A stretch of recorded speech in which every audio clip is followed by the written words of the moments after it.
ఏం తమ్ముడు చూస్తున్నాను. ఆ రోజు కమ్మరాజ్యంలో కడపరెడ్డి టైంలో మాట్లాడాలనుకున్నాం, తర్వాత లక్ష్మీస్ ఎన్టీఆర్ లో మాట్లాడాలనుకున్నాం, కానీ ఇప్పుడు చూస్తున్నాను వ్యూహం ట్రైలర్ చూస్తాను. ఏం తమాషాగా ఉందా మీకు? నా రాజకీయ అనుభవం లేదు మీకు. ఏ రకంగా నా మీద సినిమా తీస్తారు? మీరు నేను ఎప్పుడైనా కలిసామా? మీకు నాకేమైనా గొడవలు ఉన్నాయా? ఎందుకు నన్ను అంత నెగిటివ్ గా చిత్రీకరిస్తున్నారు? మీ ఉద్దేశం ఏంటి? ఇప్పుడు చంద్రబాబు గారు, నా పాయింట్ ఏంటంటే, ఇప్పుడు నేను పాలిటీషియన్ కాదు, నేను రాజకీయ నాయకుడు కాదు, నేను ఒక ఫిల్మ్ మేకర్, ఒక మామూలు సిటిజన్ ఆంధ్రప్రదేశ్ స్టేట్లో.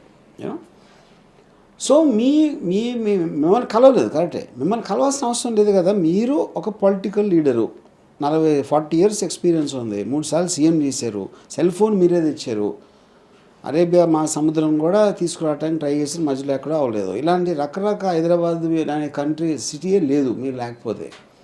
కానీ ఇవన్నీ మీరు చెప్తున్నారు, పాయింట్ 1.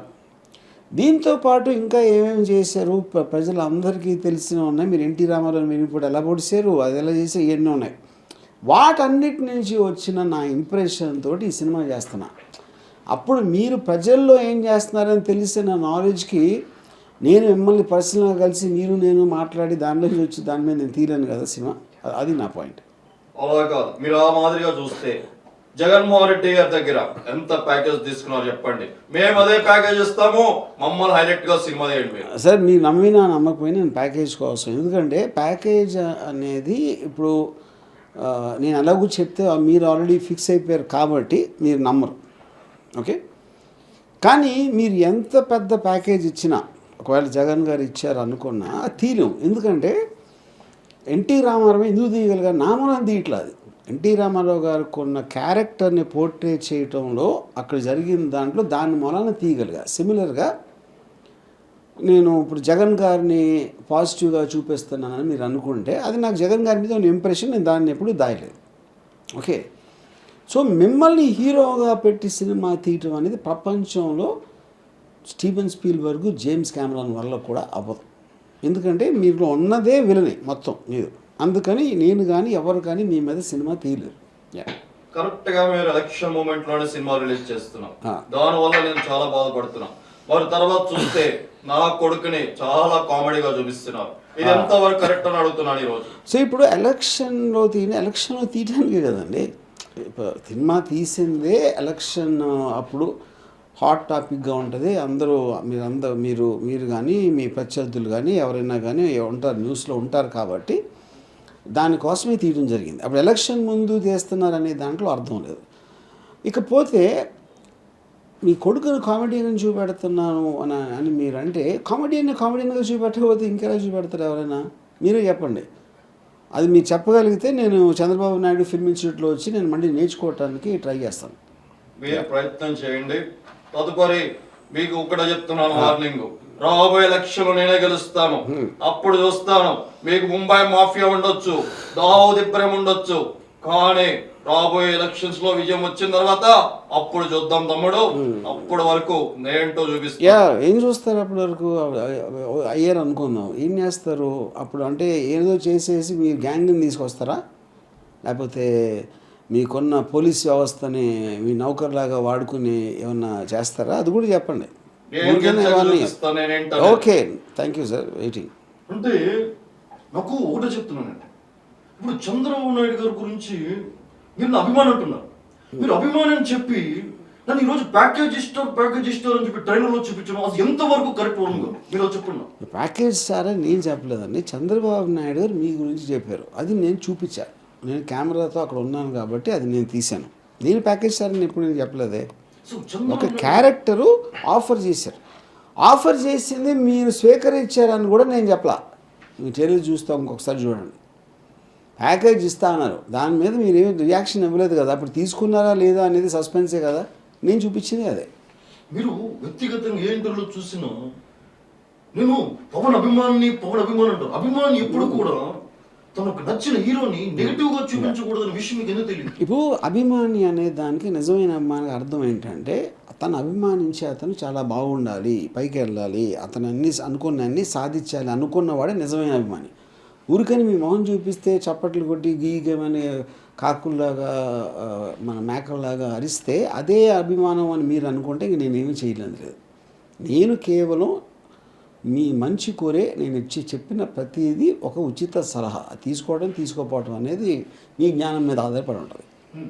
తర్వాత నాకు చాలా మంది వాట్సాప్ చేస్తున్నారు. నేను ధర్నాకి వెళ్ళినప్పుడు, చంద్రబాబు గారు అరెస్ట్ అయినప్పుడు, నేను పడుకున్నప్పుడు రోడ్డు మీద పడుకున్న ఫోటో కావచ్చు, ఎక్కడ బండ మీద పడుకున్నప్పుడు ఫోటో కావచ్చు, లేదంటే మీరు ట్విట్టర్లో ప్రతి ఫోటోని ఎడిటింగ్ చేసి పెట్టడం వల్ల నా మనసు చాలా బాధ అనిపిస్తూ ఉంటుంది. ఎప్పుడు ఎందుకులే, సరే మనం మాట్లాడదాం, ఒక సమయం వస్తే సహిస్తాను, ఒక సమయం వచ్చినప్పుడు ఖచ్చితంగా వర్మని ప్రశ్నించాలి అనుకున్నాను. ఇప్పుడు ప్రశ్నిస్తున్నాను, దానికి సమాధానం చెప్పండి. ఇప్పుడు మీరు ప్రశ్నించిన, నా దవడ పగలగొట్టిన, నా బట్టలు తీసి పరిగెత్తిచ్చిన, లేకపోతే గొంతు పిసికి చంపేసిన, అది ఆలోచన మీకు ఉండొచ్చు. కానీ అలా చేస్తే నన్ను కాదు ఎవరిని చేసినా మీరు మళ్ళీ బొక్కలోకి పెడతారు. ఇది వ్యవస్థ, నేను కాదు ఎవరు కాదు. ఓకే, ఇక పాయింట్ ఏంటంటే, ఇప్పుడు నేను అవి పెట్టినప్పుడు అది ఉన్నది నేను పెట్టింది కదా. మీరు పబ్లిక్ డొమైన్లో ఉన్నారు, మీరు ఒక సూపర్ స్టార్, మీరు ఒక పాలిటీషియన్. సో పబ్లిక్ డొమైన్లో ఎవరు ఉన్నా సరే, ఎవరైనా సరే వాళ్ళ తోచిన విధంలో ఒక రెస్పాండ్ అవ్వచ్చు దానికి. అప్పుడు నేను 1 month ముందు మీ ఫోటోలు పెట్టా వ్యూహంలో, మీరు అది చూసి అప్పుడు సిబిఎన్ గారు అరెస్ట్ అయినప్పుడు నా ఫోటోలు కాపీ కొట్టారని నేను మీ మీద అభియోగం పెడితే ఏం చేస్తారు మీరు? అప్పుడు నా ఫోటోలు నేను తీసింది అదే పోజ్లో అక్కడ మీరు కూర్చుంటే మీరు నా ఫొటోస్కి మీరు వాల్యూట్ ఇస్తున్నారు. మీరు ఆల్రెడీ చేసిన దాన్ని నేను ఇమిటేట్ చేసినప్పుడు మీరు చేయొచ్చు, కానీ నేను చేసిన తర్వాత మీరు పెడితే అప్పుడు ఎవరిని అడగాలి? ఇది ఒక్కసారి ఆలోచించండి. అంటే మీ వ్యక్తిగతంగా మీరు సమాధానాలు బాగానే చెప్తారు, కానీ రాత్రిపూట అంటే ఏ హీరో మీద చూపించిన విధానం కరెక్ట్. మీరు నన్ను ఎందుకు ఫోకస్ చేస్తారు? అందరికన్నా మీరు పెద్ద హీరో కాబట్టి ఒకటి, 2 మీరు ఒక్కరే పాలిటీషియన్ కాబట్టి, 3వది అడ్డదిడ్డంగా ఏమీ కన్సిస్టెన్సీ లేకుండా మాట్లాడే వ్యక్తి మీరు ఒక్కరే కాబట్టి. దానివల్ల అభిమానులు దాడి చేస్తున్న భయం లేదా మీకు? సార్, మీ అభిమానులు, నేను చెప్తాను, అది చెప్పాను కదా ఇందాక, అది ఎవరెవరైతే ఆ ఫ్రంట్ బెంచ్లో మీ మీటింగుల దగ్గర ఉండి కైకేమని అరుస్తారో వాళ్ళు ఫస్ట్ మీ అభిమానులుగా, వాళ్ళు బుర్రలేని వాళ్ళు. మీ అమ్మాయిని లేరంటలేదు, కోట్ల మంది ఉన్నారు. మా మదర్ కూడా మీ అభిమాని. వాళ్ళు మీ సినిమాల్ని, మిమ్మల్ని అభిమానిస్తారు. మీటింగుల దగ్గరకు వచ్చి అరిసే వాళ్ళ గురించి మీరు క్యారీ అయిపోయి మీ అసలు అభిమానులు మీరు దూరం చేసుకున్నారు. దాంట్లో మా మదరు, నేను కూడా ఉన్నాం. నా వెనుకలో మోడీ గారు ఉన్నారు, ఆ విషయం మీకు తెలియట్లేదు. మోడీ గారు లాంటి వ్యక్తిని నేను ఈరోజు ఎంతగానో, నేను ఆయన వెనక నుండి ఇదంతా చేస్తున్నాను. అంత గొప్ప వాళ్ళు ఉన్నప్పుడు కూడా మీరు కొంచెం కూడా భయం లేకుండా నా గురించి నెగిటివ్ ప్రచారం చేస్తున్నారంటే, నేను మళ్ళా చెప్తున్నాను, ఈ 29వ సినిమా ఏ రకంగా రిలీజ్ అయ్యిద్దో, ఎలా రిలీజ్ చేస్తారు చూస్తా. ఇప్పుడు ఒకటి, మీరు నేను మోడీ నా వెనకాల ఉన్నారు అన్నారు. నేను ఏ ఫోటో చూసినా మీరు మోడీ వెనకాల ఉన్నారు, మోడీ మీ వెనకాల లేడు. పాయింట్ 1, అది అక్కడ రాంగ్ ఇన్ఫర్మేషను. సెకండ్ పాయింట్, ఇది చేస్తా అది చేస్తా మీరు చెప్తానే ఉన్నారు. ఎవరినో బట్టలు ఇప్పిస్తా, లేకపోతే ఈయన పొడి చేస్తా, చంపేస్తా అని మీరు పొద్దున్న లెగిస్తే ప్రగల్భాలు పలుకుతూనే ఉంటారు. అది ఎంతవరకు ఒక్కటి కూడా దాని నుంచి రాలేదు, యూనో. సో అలాంటప్పుడు అందులో భాగంగానే ఇది కూడా నేను ఒక empty vessels make lot of noise అని ఇంగ్లీష్లో ఒక సామెత ఉంది. అది ఒక్కసారి మీరు 2 లక్షల పుస్తకాలు చదివారు కాబట్టి ఆ పర్టికులర్ ఫేజ్కి అర్థం ఏంటో ఒకసారి అర్థం చేసుకోండి. అంటే ఈ సినిమా ట్రైలర్ చూస్తున్నప్పుడు ఏదో అన్నయ్య నేను నిజంగా మాట్లాడుకున్నట్టు, అన్నయ్య నాకు ఏదో సలహా ఇస్తే అన్నయ్య మాట వినకుండా నేను వెనక్కి వెళ్ళిపోయి, మీరు చూసినట్టుగా ఈ ట్రైలర్లో ఎందుకు అన్నయ్య ఇన్వాల్వ్మెంట్ చేయాల్సి వచ్చింది? నాకు చాలా బాధ అనిపిస్తుంది ఇన్వాల్వ్మెంట్ చేయడం. అది ఇప్పుడు మీ అన్నయ్య కూడా పొలిటికల్ పార్టీ, అన్నయ్య కూడా ఫిల్మ్ స్టార్ మీలాగే. మీరే మీ అన్నయ్య షూజో సాక్స్ వాసన చూస్తానని చెప్పారు, అన్నిట్లో అన్నయ్యని తీసుకుంటానని మీరే చెప్పారు. నేను చెప్పలా. అలాంటి వాటిలో ఇంత పెద్ద నిర్ణయం పార్టీ పెట్టి దాంట్లో మీరు ఎంతో కొంత మీ అన్నయ్య మీకు చెప్పకుండా ఎట్లా ఉంటారు? ఇదే విషయం అది అందరికీ తెలుసు, మీకు తెలుసు. సో అలా చెప్పింది, అలా ఉన్నది, అలా అదే నేను చూపించాను అక్కడ. నిజంగా వర్మ రాజకీయాలకు దూరం అయ్యే సినిమాల్లో ఎంతో ఉత్సాహంగా ముందుకెళ్తున్నాను. నన్ను ఈ ట్రైలర్లో పెట్టి వివరమైతే కానీ శౌరమైతే కానీ వివరం రాదు అన్న డైలాగులు పెట్టావు. నిజంగా మీరు, నేను తమ్ముడు పెడుతున్న పార్టీకి నాకు ఎటువంటి సంబంధం లేదు, తమ్ముడికి సలహా మాత్రమే ఇవ్వగలుగుతాం. మీరు అలా చూపించడం నిజంగా నాకు చాలా ఆశ్చర్యంగా ఉంది. ఎందుకు మీరు అలా చూపించారు? అదే పాయింట్ అండి చిరంజీవి గారు. ఇప్పుడు నేను చెప్పేది ఒకటే చిన్న విషయం అండి. ఇప్పుడు మీరు ఒకే ఇంట్లో వచ్చి అంత అనుబంధాలు ఉన్న అన్నదమ్ములు అన్న అందరికీ కలరింగ్ ఇచ్చి మీరు స్టేజీల మీద ఫిలిం ఈవెంట్స్లో అంతా చెప్పిన తర్వాత 100% ప్రజారాజ్యం పార్టీ అనేది ఫెయిల్ అయినందుకే కదా జనసేన పార్టీ పెట్టింది. ఎందుకంటే ఒక తమ్ముడుగా మిమ్మల్ని ఏమీ అనలేక ఆయన ఇంకో పార్టీ పెట్టుకున్నాడు. అప్పుడు మీరు అంత కష్టపడి పైకి వచ్చి ఒక పెద్ద స్టార్ అయ్యి మీ తమ్ముడు అవ్వటం వలన తనకు వచ్చిన బూస్ట్ తోటి తను కూడా స్టార్ అయ్యి దాని తర్వాత మిమ్మల్ని మీరు చేసింది కరెక్ట్ కాదు నేను చేస్తా ఇప్పుడు అని జనసేన పార్టీ పెట్టినప్పుడు ఆ జనసేన పార్టీ కూడా అత్యంత దారుణంగా ఓడిపోతే ఎంతో కొంత మీకు ఆనందం కలగకుండా ఎట్లా ఉంటుందని నాకు చెప్పండి.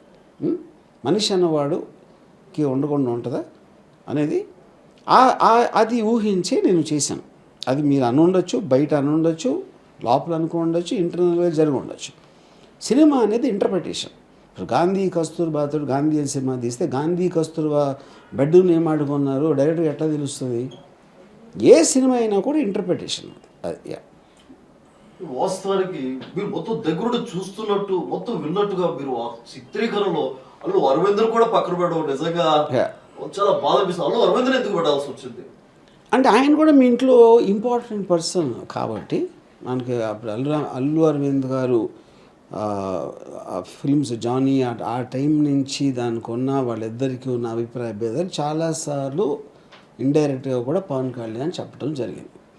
అందరికీ తెలిసిన ఒక విషయం ఏంటి, మీరు పవన్ కళ్యాణ్ కన్నా ఎక్కువ అల్లు అరవింద్ గారికి ఎక్కువ క్లోజు. అలాంటప్పుడు మీ ఇద్దరు పవన్ కళ్యాణ్ గురించి వెనకాల మాట్లాడుకోవటం అనేది సహజమే కదా, అదే నేను చూపించాను.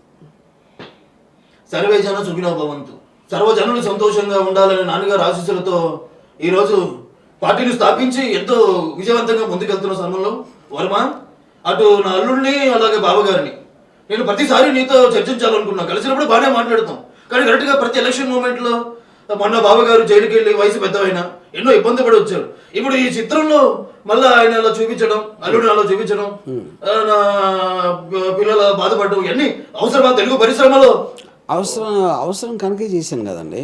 అది ఇప్పుడు టోటల్ దాంట్లో మీరు చెప్పిన అన్నిటి దాంట్లో నా టార్గెట్ నేను ఎందుకు తీసాను అన్న దాన్ని ఆబ్జెక్టివ్స్ని రీచ్ అవ్వడానికే నేను చేసింది.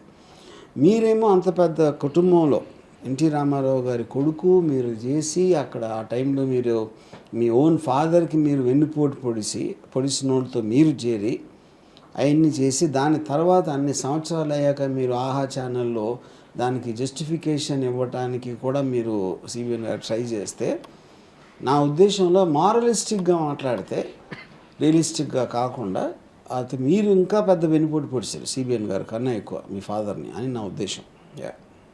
అంటే తెలుగు చలనచిత్ర పరిశ్రమలో ఎంతో మంది ఉన్నారు, అందరి మీద తీయకుండా కేవలం అంటే ఒక బాలకృష్ణ ఉన్నాడు అనే భయం లేదా మీకు? నాకు ఎవరి మీద భయం లేదండి. నేనంటే నేను కూడా భయపడను. అంటే దానికి అర్థం నాకు కూడా తెలియదు ఇప్పుడు ఏంటో అది. సో పాయింట్ అది ఇప్పుడు నేను మీతో సినిమా తీను, మీరు నాతో చేయరు, మన ఇద్దరం ఎలాగో అది లేదు. ఇంకా పర్సనల్గా నేను ఒక సిటిజన్గా నా ఒపీనియన్ చెప్తున్నాను సినిమాలో, అంతే. కేవలం ఎందుకు బావగారిని మాత్రమే టార్గెట్ చేయాల్సినటువంటి పరిస్థితి? చాలా రాజకీయ నాయకులు ఉన్నారు, ఎన్నో ఉన్నాయి. నేను కూడా పార్టీలో కీలకమైనటువంటి వ్యక్తిగా ఉన్నాను, అలాగే అల్లుడు పాదయాత్ర చేస్తున్నాను. ఈ వ్యూహం ట్రైలర్లో మొత్తం అల్లుడు జంతుకులు తిన్నట్టుగా అది చిత్రీకరించడం, తర్వాత బావగారిని అన్ని ఎందుకు? తెలుగు పరిశ్రమ అంటేనే మన ఇద్దరం ఒక అన్న తమ్ముళ్ళలాగా కలమ్మ తల్లి బిడ్డలాగా ఉండాలి. ఏ డైరెక్టర్ చేయని పని కేవలం మీరు మాత్రమే చేస్తున్నారంటే అది తెలుగు సినీ పరిశ్రమలో ఎంతవరకు సమన్వయం? ఇప్పుడు మీరే పవన్ కళ్యాణ్ దగ్గరికి వచ్చేవాళ్ళు అలాగా జనం అంటారు, మీరేదో బ్రెడ్ వేరు బ్రీడ్ వేరు అని మీరే అంటారు. సెగ్రిగేషన్ చేసిందంతా ఫస్ట్ ఆఫ్ ఆల్.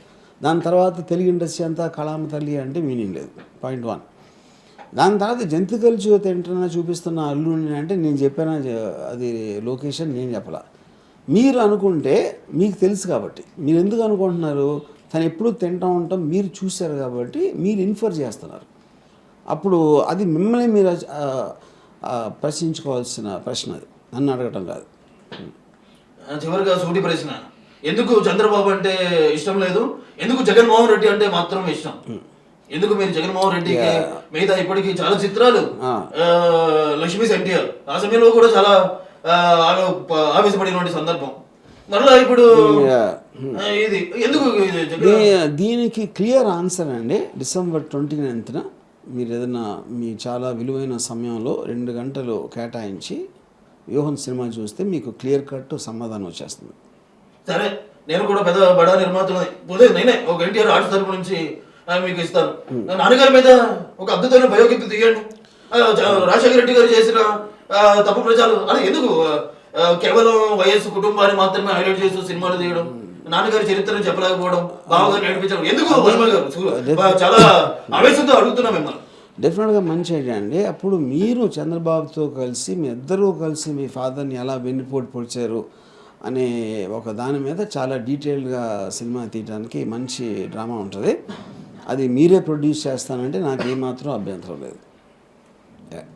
ఏదైనప్పుడు కూడా 29 నా సినిమా ఏ రకంగా రిలీజ్ చేస్తారో, ఏ రకంగా థియేటర్లో అవుతాయి, నా తెలుగు తమ్ముడు సత్తా ఏంటో, నందమూరి అభిమానుల యొక్క సత్తా ఏంటో చూపించే సమయం నాకు వచ్చింది, బావగారికి వచ్చింది. అలాగే నా తమ్ముడు కళ్యాణ్ అభిమానులు కూడా అందరూ చూస్తారు. 29న మీరు ఒక్కలే, మేము ముగ్గురు.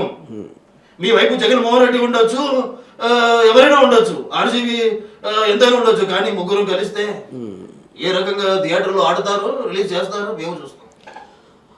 ఇప్పుడు రజనీకాంత్ సినిమా చూస్తుంటారు, సింహం ఒకటే సింగిల్గా వస్తుందని. అలాగా మీరు ముగ్గురు వస్తున్నారు, నేను సింగిల్గా వస్తున్నా, అలాగే జగన్ కూడా సింగిల్గా వస్తున్నాడు. అంటే మీరంటే వెనకాల జగన్, నాకు తెలిసి ఇదంతా వెనకాల. నాకు వెనకాల ముందు ఎవరు ఉండరండి. ఇందాక ఇది అన్నట్టు ఎవరు వెనకాల అది ఉండాల్సి, మీరు అందరూ పక్క పక్కన అంటారు, ఒకళ్ళు కనిపించరు, ఒకళ్ళు మాయమైపోతారు, ఒకళ్ళు మళ్ళీ తర్వాత వస్తారు. అంత ఇన్కన్సిస్టెన్సీ ఉన్న గ్రూప్కి నేను ఫస్ట్ నుంచి నేను ఒకదాని మీద నిలబడుతున్నాను. నాకు జగన్ గారు అంటే ఒక మంచి ఇంప్రెషన్ ఉంది, సిబిఎన్ మీద లేదు. దాన్ని నేను ఎప్పుడు మార్చలేదు ఎంతవరకు. మీరు సిబిఎన్ అంటే ఇది అది, లోకేష్ అంటే అది అని ఒక టైంలో వాళ్ళని బూతులు తిట్టారు, ఇప్పుడేమో వాళ్ళ లాంటి మనుషులు లేరు అంటున్నారు. అది మీరు ఆలోచించుకోవాల్సిన విషయం. సరే, 29లో చూద్దాం. సై అంటే సై, ఎవరు గెలుస్తారో, ఏ రకంగా ఒకవేళ సెన్సార్ వాళ్ళు సమయం మీకు ఇచ్చిన 29న థియేటర్కి వచ్చిన, థియేటర్కి జనాలు రావాలి, ఆ థియేటర్లో సినిమా పడాలి. అప్పటి వరకు సమస్తం యుద్ధానికి సిద్ధంగా మేము ఉన్నాము, మీరు కూడా సిద్ధంగా ఉండండి. ఇప్పుడు ఈ డైలాగ్ చెప్పడానికి ఇది అఖండ కాదు, లెజెండ్ కాదండి, ఇది రియల్ లైఫ్. రియల్ లైఫ్లో హీరోలు అనేవాళ్ళు ఉండరు, వ్యవస్థ అనేది ఉంటుంది. ఇవాళ ఒకటే అడుగుతున్నాను, ఈరోజు వ్యూహం సినిమా రిలీజ్ అవుతున్న సందర్భంగా చాలా మంది నాకు ట్రైలర్ పంపించున్నారు. నేను పడిన కష్టాన్ని కళ్ళకు కట్టినట్టుగా చూపించారు. చాలా హృదయపూర్వక ధన్యవాదాలు తెలియజేస్తున్నాను. ఎందుకు నేనంటే మీకు అంత అభిమానం. ఇప్పుడు ఇంతవరకు మీరు, నేను సిబిఎన్ గారితో మాట్లాడాను, చిరంజీవి గారితో, పవన్ కళ్యాణ్ తోటి, బాలకృష్ణ గారితో. మీరు ఫేక్ అనిపిస్తున్నారు. ఎందుకు ఫేక్ అనిపిస్తున్నారంటే, మిమ్మల్ని నేను కలిసినప్పుడు మీరు చాలా క్లియర్గా ఏం చెప్పారు, సినిమా అనేది ఎవరిష్టం అలా, ఎవరిష్టం వచ్చినట్టు వాళ్ళు తీసుకుంటారు, చూసేవాళ్ళు వాళ్ళు చూసిన దాన్ని బట్టి వాళ్ళ అభిప్రాయాలు ఏర్పరచుకుంటారు. మీరు ఏం చేస్తున్నారు, ఏం తీస్తున్నారు అని మీరు నాకు చెప్పాల్సిన అవసరం లేదు, నేను అడగను కూడా అని చెప్పి ఇప్పుడు మీరు ప్లేట్ ఫిరాయించి మీరు ఆనందపడుతున్నారు అని అంటున్నారు. అది నాకు అర్థం కావట్లేదు. అందుకని మీరు ఒక్కరే ఫేక్ అని అనుకుంటున్నా నేను. చూశారు కదా వర్మ, ఈ సినిమాలో నన్ను పెట్టలేదు, లాస్ట్ సినిమాలో నన్ను బాగా పెట్టావు, జ్యోతిని బాగా చూపించావు, నన్ను బాగా చూపించావు. ఇప్పుడు వ్యూహం సినిమాలో జనాలందరూ కామెడీ ఎక్స్పెక్టేషన్ చేస్తున్నారు కదా, ఈ సినిమాలో నేను ఉన్నానా లేదా, నా పాత్ర తీసావా, క్లారిటీ చెప్పేసి. అందుకని నాకు మీకన్నా బెటర్ కామెడియన్ లోకేష్ అని ఒక కొత్త యాక్టర్ దొరికాడండి. అందుకని ఈ సినిమాలో మీ క్యారెక్టర్ నేను పెట్టలా. అంటే లోకేష్ అంటే పప్పు అంటారు, అతనేనా? అది మీకు తెలుసు కదా, అందుకని మీరే చెప్పిస్తారు కదా. అంటే మీరు ఏం చెప్పరు అంటే ఈ సినిమాలో నేను లేరు. 191 దేశాలు తిరిగాను. ఈ ఎలక్షన్ లో కూడా నేను క్యాంపెయిన్ చేయబోతాను నెక్స్ట్ ఏపీలో. మీరు నన్ను పెట్టాలి కదా, పెట్టే కదా అక్కడ జనాలు చూసి కామెడీ చూసేది. ఎందుకు పెట్టలేదు? నేను అదే చెప్తాను, సినిమాలో కామెడీ అనేది ఇంపార్టెంట్, కానీ మీకన్నా బెటర్ కామెడియన్ నాకు దొరికాడు కాబట్టి ఈ సినిమాలో మిమ్మల్ని పెట్టలేదు. కానీ అతి త్వరలో వేరే సినిమా తీయబోతున్నా, దాంట్లో మీరే మెయిన్ హీరో అవుతారు. ఆ బయోగ్రఫీ తీయాలని ఎప్పటి నుంచో అడుగుతున్నా. వ్యూహం తర్వాత మళ్ళీ శబ్దం తీసేస్తున్నారు. నా శబ్దాల గురించి ఎప్పుడు తీస్తారని అడుగుతున్నా. మీరు మాట్లాడుతున్నారు, మీరు నెక్స్ట్ టైం ఎప్పుడు అన్ని చోట్ల ఎలక్షన్ పోటీ చేస్తారో ఏ సంవత్సరం ఎప్పుడైనా అయితే ఆ రోజున ఉట్టి మీరు ఒక్కరే ఉంటారు, ఏకపాత్ర అభినయంతో మీ మీద ఒక సినిమా తీస్తారు. తప్పకుండా. కావాలంటే జ్యోతి కూడా యాక్ట్ చేస్తుంది, మంచి జ్యోతి యాక్టింగ్. ఇప్పుడు చాలా మంది మొన్న కమరాజ్యంలో కడప రెడ్లు తీశారు, అందులో నా క్యారెక్టర్ అన్ని క్యారెక్టర్ కంటే బాగా హైలైట్ అయింది. జనాలు కూడా వ్యూహం 29 రిలీజ్ అవుతుంది కదా, యా ఆ కమెడియన్ తో పాటు లోకేష్ అనే పాత్రతో పాటు పాల్ పాత్ర కూడా పెట్టుంటే బాగుండేదని జనాల ఎక్స్పెక్టేషన్. యా పాటలను పెట్టారు ఆ సినిమాలో. ఇప్పుడు జనాలు ఎక్స్పెక్ట్ చేస్తున్నారని మీరు అనుకుంటున్నారండి. ఎందుకంటే మీకు వచ్చిన నుంచున్న చోట ఓట్లు నంబర్ చూస్తేనే అలాంటి క్రౌడ్ని జనాలు అని ఎవరు అనరండి. అట్లీస్ట్ లక్షల్లో ఉంటే జనాలు అంటారు. 2000 3000 ఓట్లు వచ్చిన మీరు జనాల ఎక్స్పెక్టేషను అంటే జనాల కామెడీయా మీరు కామెడీ నాకు అర్థం కావట్లేదు. సో ఎంతో మంది అన్ని రకాలుగా సినిమాను ఆపాలని ప్రయత్నం చేస్తున్నప్పుడు కూడా మీరు ధైర్యంగా చేస్తున్నారు. మీ వెనకాల కేవలం మాఫియా మాత్రం ఉందనే ఒక భయంతో మిమ్మల్ని ఏం చేయలేకపోతున్నారని ఒక కామెంట్ మీరు ఏ రకంగా చెప్తారు జనాలు? ఇప్పుడు మాఫియా ఏం చేస్తుంది? ఫస్ట్ ఆఫ్ ఆల్ మాఫియా కూడా చేసేది బలప్రయోగమే. బలప్రయోగం అందరూ చేయగలుగుతారు. ఇప్పుడు పొలిటికల్ పార్టీస్ చేయగలుగుతాయి, ఫ్యాన్ సంఘాలు చేయగలుగుతాయి, అందరూ చేయగలుగుతారు. మాఫియా ఏమి సపరేట్గా స్పెషల్గా ఏమి చేయలేదు. యా